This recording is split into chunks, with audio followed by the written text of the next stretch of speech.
ஓம் சாந்தி. 29/4/2025 செவ்வாய்க்கிழமை. வாணி தரும் வசந்தம். இனிமையான குழந்தைகளே, இது உங்களது விலை மடிக்க முடியாத பிறப்பாகும். இந்த பிறவியிலே நீங்கள் மனிதனிலிருந்து தேவதையாக ஆகுவதற்கு, தூய்மையாக ஆகுவதற்கான முயற்சி செய்ய வேண்டும். தங்களுக்குள் மிக மிக இனிமையாக பால் பாயாசம் போல் இருக்க வேண்டும். ஒரு பொழுதும் உப்பு நீராக இருக்கக்கூடாது. தேக அபிமானத்தில் உள்ள மனிதர்கள் தவறாக தலைகீழாக பேசுவார்கள், சண்டையிட்டு கொள்வார்கள். குழந்தைகளாகி உங்களிடத்தில் அந்த பழக்கம் இருக்க முடியாது. இங்கு நீங்கள் தெய்வீக குணங்களை தாரணை செய்ய வேண்டும், கர்மாதித் நிலை அடைய வேண்டும். தந்தை குழந்தைகளுக்கு முதலில் கூறுவது ஆத்மா அபிமானியாக ஆகுங்கள். ஆத்மாதான் நல்லது அல்லது தீய பழக்கங்களை எடுத்துச் செல்கின்றது. அரை கல்பம் தூய்மையான பிறப்பு, அரை கல்பம் அசுத்தமான பிறப்பாகும். பிரம்மா தன்னை தேவதை என்றும் ஈஸ்வரன் என்றும் கூறுவது கிடையாது. பிரஜாபிதா பிரம்மா தேவதையாக இருந்தார் என்று மனிதர்கள் நினைக்கின்றார்கள். அதனால்தான் பிரம்மா தேவதாய் நம என்று கூறுகின்றார்கள். பிரம்மா பிராமணன் என்றுதான் கூறப்படுகிறாரே தவிர தேவதை அல்ல. தேக அபிமானத்தில் தந்தை மறந்து விடுகிறார்கள். ஆத்ம அபிமானி ஆவதற்கு நேரம் ஏற்கப்படுகின்றதல்லவா? இப்பொழுது நாம் ஏக்ரஸ் நிலையில் இருக்க வேண்டும். கர்மாதி நிலை அடைந்து விட்டால் பிறகு இந்த சரீரம் இருக்காது. தூய்மையான ஆத்மா லேசாக ஆகி முழுமையாக இந்த சரீரத்தை விட்டுவிடும். தூய்மையான ஆத்மா அசுத்தமான உடலில் இருக்க முடியாது. தேக அபிமானத்தில் வருவதன் மூலமாக தவறான தலைகீழாக பேசுவது, சண்டையிடுவது போன்றவைகள் நடைபெறுகின்றன.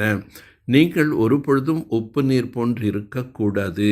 தேக அபிமானி மனிதர்கள்தான் தவறாக தலைகீழாக பேசுவார்கள், சண்டையிட்டு கொள்வார்கள்.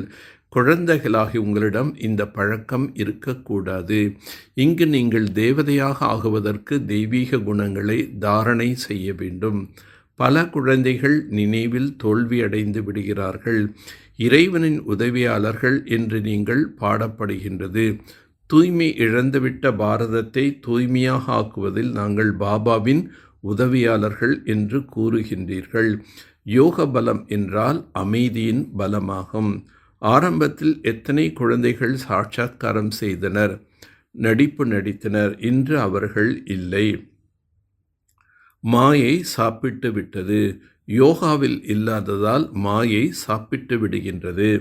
பகவான் நமக்கு கற்பிக்கின்றார் என்று குழந்தைகள் அறிந்திருக்கிறார்கள் எனில் பிறகு நியமப்படி நடக்க வேண்டும். இல்லையெனில் மிக மிக குறைந்த பதவி அடைவார்கள். ஒவ்வொரு குழந்தையும் தனது மனநிலை சோதித்து கொள்ள வேண்டும். நான் தந்தையின் நினைவில் எவ்வளோ நேரம் இருக்கின்றேன்? தெய்வீக குணங்களை எந்த அளவுக்கு தாரணை செய்திருக்கின்றேன்? எனக்குள் எந்த அவகுணங்களும் கிடையாதது தானே? எனது உணவு முறைகள் எப்படி இருக்கின்றது?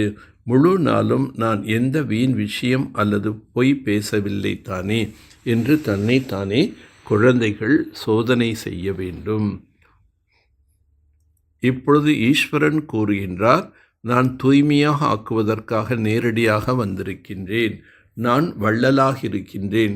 எனக்கு நீங்கள் கொடுக்கின்றீர்கள் எனில் நான் திருப்பி கொடுத்து விடுகின்றேன். நான் என்னிடத்தில் வைத்து கொள்ள மாட்டேன். நாம் புது உலகத்துக்கு எஜமானர்கள் ஆகக்கூடியவர்கள் என்பது உங்களது புத்தியில் இருக்கின்றதா? நடத்தைகள், உணவு முறைகள் போன்ற அனைத்தும் மாற வேண்டும். விகாரங்களை விட வேண்டும், விழிப்படைய வேண்டும். நாளுக்கு நாள் கலியுகத்தில் பயம் அதிகரித்து கொண்டே இருக்கின்றது. வெளியே செல்லவே முடியவில்லை. ஆகவே குழந்தைகள் இப்போது முன்னேற்றமடைய நன்றாக முயற்சி செய்யுங்கள். தனக்குள் சோதித்து கொள்ள வேண்டும். நான் தந்தையின் நினைவில் எவ்வளோ நேரம் இருக்கின்றேன்? தெய்வீக குணங்களை எந்த அளவுக்கு தாரணை செய்கின்றேன்? எனக்குள் எந்த அவகுணங்களும் கிடையாதது தானே? எனது உணவு முறை, நடத்தைகள் ராயலாக இருக்கின்றதா? வீண் விஷயங்கள் பேசுவதில்லை தானே? பொய் பேசுவது கிடையாதானே என்று தன்னைத்தானே செக் பண்ணுங்கள். நினைவு சார்ட்டை அதிகப்படுத்துவதற்காக பயிற்சி செய்ய வேண்டும். நாம் அனைவரும் சகோதரர்கள். தேக அபிமானத்திலிருந்து தூர விலகி இருக்க வேண்டும். தனது மனநிலை ஒருமுகப்படுத்தி கொள்ள வேண்டும். இதற்கு நேரம் கொடுக்க வேண்டும். 5 தத்துவங்கள் மற்றும் 5 விகாரங்களை தங்களது சேவாதாரியாக ஆக்கிவிடக்கூடிய மாயை வென்ற சுயராஜ்ய அதிகாரி ஆவீர்களாக. எப்படி சத்தியுகத்தில் விஸ்வ மகாராஜா மற்றும் விஸ்வ மகாராணியின் ராஜ உடையை தாசிகள் பின்னால் தூக்கி எடுத்து கொண்டே நடப்பார்கள். அதே போல சங்கமயத்தில் குழந்தைகளாகி நீங்கள் மாயை வென்ற சுயராஜ்ய அதிகாரி ஆகி பட்டங்கள் என்ற ஆடையினால் அலங்கரிக்கப்பட்டிருந்தீர்கள் என்றால், இந்த 5 தத்துவங்கள் மற்றும் 5 விகாரங்கள் உங்கள் ஆடையை பின்னாலிருந்து தூக்குவார்கள். அதாவது அடிமையாக ஆகி நடப்பார்கள். இதற்காக திட சங்கல்பம் என்ற பெல்ட் மூலமாக பட்டங்கள் என்ற ஆடையை இறுக்கமாக ஆக்கிக் கொள்ளுங்கள். பல்வேறு ஆடைகள் மற்றும் அலங்காரத்தின் பொருட்கள் மூலம் அலங்கரிக்கப்பட்டு தந்தையின் கூடவே இருந்தீர்கள் என்றால், இந்த விகாரங்கள் மற்றும் தத்துவங்கள் பரிவர்த்தனையாகி சகயோகி சேவாதாரியாக ஆகிவிடுவார்கள். எந்த குணங்கள் மற்றும் சக்திகளின் வர்ணனை செய்கிறீர்களோ அவற்றின் அனுபவங்களில் மூழ்கிவிடுங்கள். அனுபவம்தான் எல்லாவற்றை விட மிகப்பெரிய அத்தாரிட்டியாகும். சுயம் தங்களை தந்தையுடன் இணைந்திருப்பதாக நினைக்கும் பொழுது அழியக்கூடிய துணையாளர்களை அமைத்து கொண்டு விடுவதற்கான எண்ணம் முடிந்து போய்விடும். ஏனெனில் சர்வசக்திவான் பாபா துணையாளர் ஆவார்.